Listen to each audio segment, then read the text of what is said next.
In today's video, I'm going to teach you how to add an email to your saved senders list in Yahoo. This is a simple way to make sure important messages don't get lost in spam and always land in your inbox. We'll do this using Yahoo Mail's built-in filters feature, which tells Yahoo to trust messages from a specific sender or domain. Start by opening a web browser and logging into your Yahoo Mail account. Using a browser is recommended because it gives you access to the full settings menu, which is where filters live. Once you're in your inbox, look to the upper right corner for the gear icon. Click that, then select More Settings. This opens the main settings area where you can manage mail preferences. On the left side, choose Filters.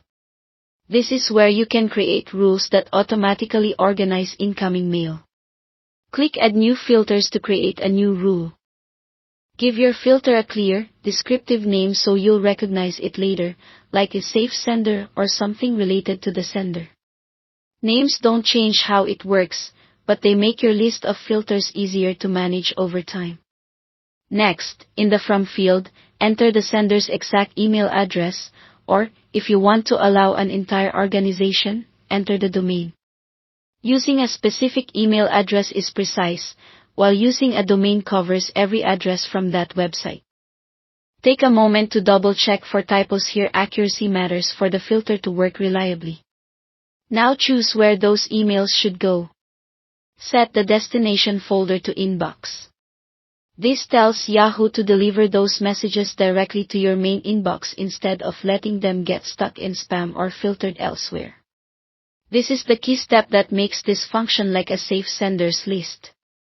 When everything looks good, click Save to activate the filter. From this point forward, emails that match the from address or domain you entered will be routed to your inbox automatically. Keep in mind, filters usually affect new incoming messages. They don't typically move older emails that are already in other folders. If you're expecting something, give it a little time and then check your inbox to confirm it's being delivered as intended. If you primarily use the mobile app, remember that creating filters is best done in a web browser, and the changes will still apply to your account across devices. That's it. You've successfully set up a safe sender in Yahoo Mail using filters. Thanks for watching, and don't forget to subscribe to this channel for more videos like these.